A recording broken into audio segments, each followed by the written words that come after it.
eu começo essa palestra dizendo que grandes aprendizados que eu trago hoje foi exatamente tudo extraído dos meus erros. Como vocês podem ver, o início da minha carreira e provavelmente uma das coisas que sempre chama atenção. Fui delegada de polícia aos 22 anos de idade, uma das mais jovens do Brasil. Naquela época, uma instituição quase completamente masculina, uma instituição arraigada realmente num patriarcalismo, com muitos homens e muitos senhores, em que uma jovem de 22 anos assume direção de cadeia pública, assume delegacia de furtos e roubos, assume estelionatos. Já naquela época, eu com cabelo enorme, jovem, torneada, imaginem os senhores a dificuldade de fazer gestão. A dificuldade de se fazer gestão de uma instituição masculina sendo mulher. Naturalmente, cortei os cabelos, alisei, passei um louro, coloquei um terno, um sapato de homem e fui trabalhar. Desta forma, eu fiz gestão por muitos anos, impondo um autoritarismo para que desta forma eu fosse respeitada. A única forma que eu tinha naquela época era realmente fazer com que as pessoas me vissem como a mulher inteligente, mas a mulher também que era brava, que impunha respeito, que fazia acontecer. Assim foi o meu início. Mas a liderança, como que ela se sustenta a longo prazo se você se deixar sendo somente gestor? Uma instituição que, como muitos sabem, tantos passam no concurso apenas por um motivo: para receber salário, para ter estabilidade ao longo da vida, e não para realizar mais nada.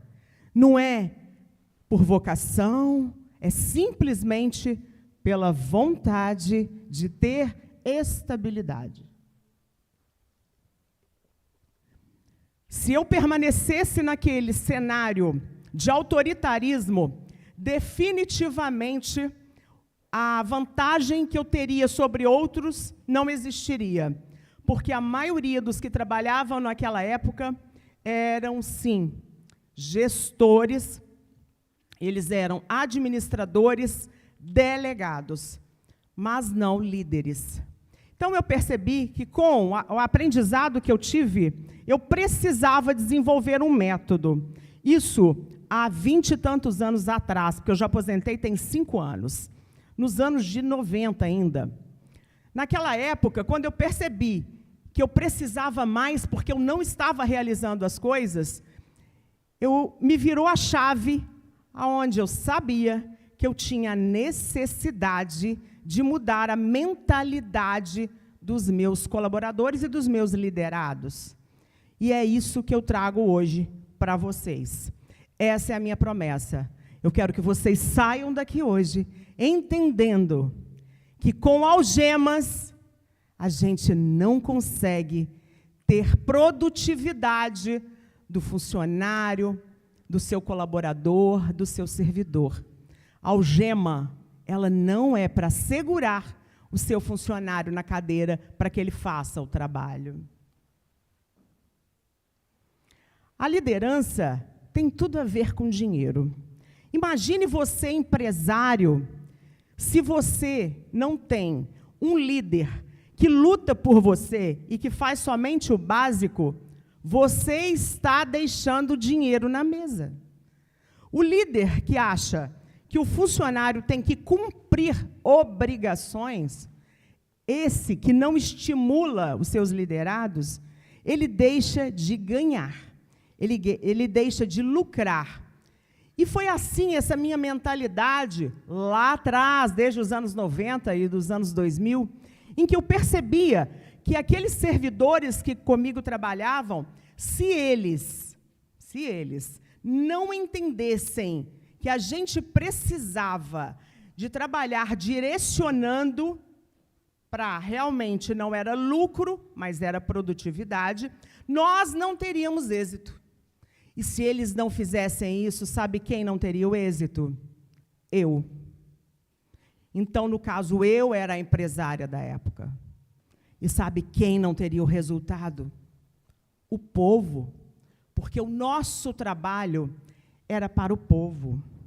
E aí eu pergunto para você, quais as características que um líder precisa de ter e que hoje estão mais evidentes? Eu passei a perceber que os meus colaboradores, os meus funcionários, servidores, como vocês desejarem chamar, que eles realmente, eles precisavam de serem ouvidos. E quando eu passo a dar atenção a eles, a minha metodologia começou a se tornar ainda mais forte. Ao ouvir os meus liderados e ouvir as reclamações, eu percebi que eles se sentiram reconhecidos e valorizados. E quando uma pessoa se sente valorizada e reconhecida, ela começa a trabalhar diferente. Então, se você é empresário, você está aí assentado, e está pensando em tratar os seus colaboradores apenas como um número, você está enganado. Ele precisa, é uma necessidade do ser humano, ser reconhecido. E quando ele é ouvido por você, na essência, essa escutativa, e que você consegue, na escuta, você devolver da forma que ele deseja, com certeza, você tem muito mais êxito. Um verdadeiro líder, ele é espelho para os seus liderados. Um verdadeiro líder, ele é aquela pessoa que inspira os seus liderados. Ainda dentro das características, quando você pensar que você quer aumentar a sua lucratividade, que você quer expandir o seu trabalho, pense, eu preciso de gente, eu preciso de pessoas. E se eu preciso de pessoas, eu preciso de reconhecê-las como pessoas. Esse slide, ele tem 2 significados. Os seus liderados vão se inspirar em você. Se você chega emburrado e com preguiça, eles vão aprender a chegar emburrados e com preguiça. Se você chega alegre, cheio de energia, eles vão aprender a chegar com energia. Exatamente, como Tiele também falou muito ontem. Era exatamente sobre isso, Tiele. E eles vão se espelhar em você. E, ao mesmo tempo, você os passará a os enxergar. Você precisa de enxergar o seu colaborador como uma pessoa. E eu vou falar para vocês. Quando o colaborador passa a ser reconhecido, ele precisa de encontrar mais um pontozinho, que foi o que eu fiz com os meus funcionários. Eu falava para eles que a gente não fazia processo, a gente não prendia ninguém. Sabe o que a gente fazia? Quando eu prendia alguém, eu estava trazendo dignidade àquela vítima. Quando eu entregava um processo pronto na justiça, eu estava fazendo com aquela pessoa, que foi quem deu início, que ela tivesse os seus direitos preservados. Quando você desperta o propósito do seu colaborador associado ao propósito da sua empresa, você consegue fazer com que eles enxerguem que o que você entrega não é um produto ou é um serviço. Sabe o que você entrega? Você entrega benefício, você entrega paz, você entrega alegria, você entrega realização. Você não está entregando um objeto, você não está entregando um processo, você não está entregando qualquer serviço que seja. Você está entregando dignidade para quem adquiriu aquilo ou precisa daquilo. Se o seu colaborador não entender isto, que o que ele vende, o que ele entrega junto com você, é para o benefício da humanidade, para o benefício daquelas pessoas, o seu colaborador não vai fazer um over-delivery. E é o over delivery que vai fazer você tirar o dinheiro que está ficando largado na mesa e colocar no seu bolso. O colaborador precisa de entender, e essa também foi uma metodologia que eu usei e uso até hoje, que a melhor forma de encontrar oportunidades é no trabalho. Ninguém encontra oportunidades em casa. Ninguém encontra oportunidades deitado de pernas cruzadas. As melhores oportunidades estão aonde? No trabalho. E desta forma, você tem que convencer e tratar e treinar a sua liderança para que ela entenda que tudo que ela deseja está escondido no trabalho. O que ele deseja tem que estar alinhado com o que você entrega. E a oportunidade dele realizar os desejos dele estão escondidas no trabalho. Se você conseguir fazer com que o seu funcionário entenda que o sonho dele é o que está sendo realizado e não o seu, ele vai fazer um over delivery. Ele vai tirar o seu dinheiro esquecido na mesa. Pense. Você tem o seu objetivo, você tem o seu propósito. E ele só vai realizar pelo objetivo e pelo propósito dele. Ele não vai trabalhar pelo seu propósito ou pelo seu objetivo. Cabe a você, liderança, alinhar com os objetivos que ele quer, com o desejo dele. Ninguém trabalha pelo desejo do outro. As pessoas trabalham pelo seu próprio desejo. Então, é você quem tem que comandar isto. As algemas, que tanto trazem a figura da delegada, é justamente porque quantos vocês já trabalharam, e eu tenho certeza que muitos vão levantar as mãos, já com uma chefia que te colocou algema. E qual a sensação quando você é algemado?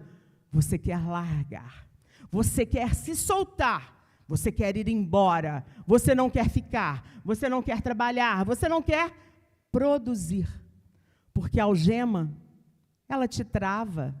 E se você não mantiver o seu colaborador estimulado, motivado, ele não vai fazer nada. E aí eu te pergunto, mas Kênia, de vez em quando, eu não estou motivada, eu não estou alegre, eu acordo mal. Pois essa é a diferença do líder. Você não vai ter essa chance. Você tem que ser automotivado. Você tem que encontrar o seu motivo, o que você deseja e a sua luta. Porque você tem pessoas que dependem de você. O líder, ele começa muitos anos antes. Não são só as soft skills, mas é o que você fez para você chegar ali. Quando eu me tornei delegada aos 22 anos de idade, a minha liderança tinha começado há 22 anos. Porque logo depois que eu nasci, que meu pai e minha mãe não me quiseram e me deram de presente aos meus avós, e quando eu cresci, comecei a entender que para poder ter dinheiro e adquirir as minhas coisas, eu precisava de trabalhar, e eu dependia somente de mim. Foi aí que, através da minha autoliderança, não teve um dia sequer em que eu falhei, em que eu não estudei, em que eu não trabalhei. Eu trabalho desde os 15 anos, todos os dias. Eu não fiquei sem trabalhar nem um dia na pandemia. Isso é liderança. A liderança é quando todo mundo cansar, quando todo mundo cair, você vai se manter de pé. Você vai ter a energia para espalhar para todos. Não adianta um CNPJ. No Brasil, nós falamos CNPJ, aqui, NIPC. Se um NIPF ou CPF brasileiro for fraco. Mas aí eu digo, não adianta nem para você, nem para os seus colaboradores. Se o CPF, se o seu colaborador, se o seu funcionário, ele não tiver energia, saúde mental, saúde física, para conseguir trazer o resultado, não há quem sobreviva. Nem você, se não tiver saúde, e nem o seu funcionário. Muitas vezes as pessoas entendem que não há CNPJ forte se o dono da empresa tiver um CPF fraco. A gente não está falando só do dono da empresa. A gente está falando do colaborador, que tem que ser visto como uma pessoa que tem problemas em casa, que precisa de ser ouvido, valorizado, treinado e motivado. Os erros mais comuns da liderança são você centralizar realmente as coisas nas suas mãos e achar que não há ninguém que faça do seu jeito. E aí agora eu vou te contar a verdade. Ninguém vai fazer do seu jeito mesmo. Aceite que outras pessoas façam do jeito delas. Que tem excelência da mesma forma, mas cada uma do seu jeito. Comunicação agressiva. Colaboradores não aceitam mais serem tratados como apenas números e não serem respeitados em suas necessidades. Não ouvir nem reconhecer esforços. Como eu falei anteriormente, a pessoa, o ser humano, ele tem necessidade de ser reconhecido. Pressão desumana. Hoje a gente vê muitos líderes que colocavam realmente, estabeleciam metas desumanas para os colaboradores. Essas metas, elas causavam, não sei como se chama aqui, talvez, provavelmente o mesmo nome, burnout, depressão, ansiedade, em que os colaboradores não conseguiam realizar, e desta forma, o que eles faziam? Eles se entregavam a doenças, porque é isso, a pressão desumana, ela adoece.